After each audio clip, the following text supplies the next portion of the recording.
চিহ্নে এই পদ্মফুল চিহ্নে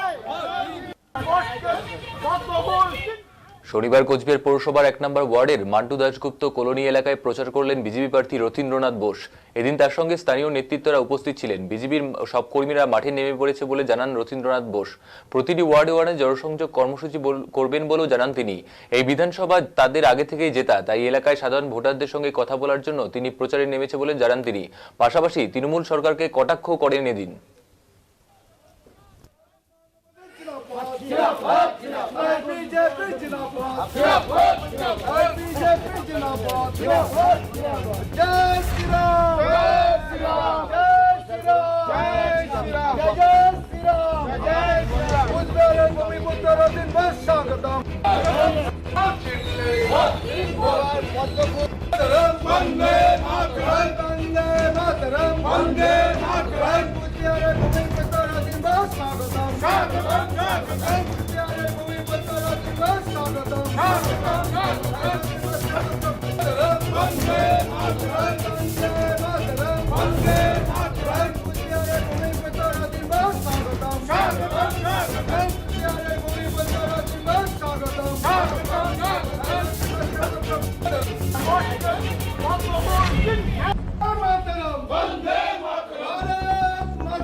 আমরা বিভিন্ন ওয়ার্ডে যাচ্ছি আজকে থেকে, বিভিন্ন ওয়ার্ডে মানুষের সাথে মিশছি, আমাদের যে কার্যকর্তা আছে সবার সাথে কথা বলছি, তারপর তাদেরকে উৎসাহ দিয়ে তারা যাতে কাজ শুরু করে একদম আমরা মাঠে নেমে পড়েছি। আমাদের এখন যেহেতু এই বিধানসভা আমাদের জেতা বিধানসভা, প্রচুর আমাদের ভোটার আছে, তাদের সাথে সম্পর্ক করার জন্য আমরা আজকে থেকে শুরু করেছি। অভূতপূর্ব সাড়া পাচ্ছে, প্রত্যেকটা মানুষ মুখে আছে পশ্চিমবঙ্গে মুখ্যমন্ত্রীকে তাড়াবে। এই চোর সরকার, যে সরকারের মন্ত্রীর ঘরে 50 কোটি টাকা পাওয়া গেছে ক্যাশ, যেটা সারা ভারতবর্ষের কোনো মন্ত্রীর কাছে পাওয়া যায়নি, সেরকম একটা রেকর্ড করেছে।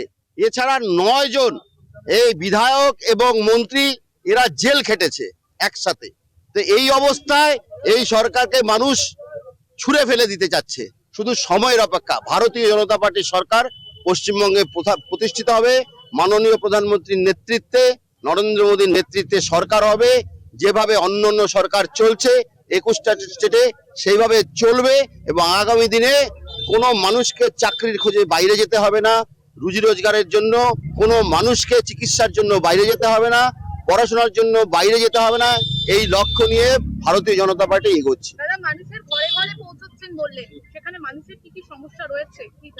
সমস্যা যেটা রয়েছে আমরা জানছি, আমাদের এখানে কার্যকর্তারা আছে তারা নিয়েছে, এবং আমরা সরকারে এসে সেই সমস্যা সমাধান করার সর্বান্তকরণে চেষ্টা করব। আমার এলাকার জন্য আমরা বলবো কি কি আছে না আছে, তার জন্য সাংবাদিক সম্মেলনে সব জানিয়ে দিব। এই এলাকার জন্য, কুচবিহারের জন্য আমরা কি করব।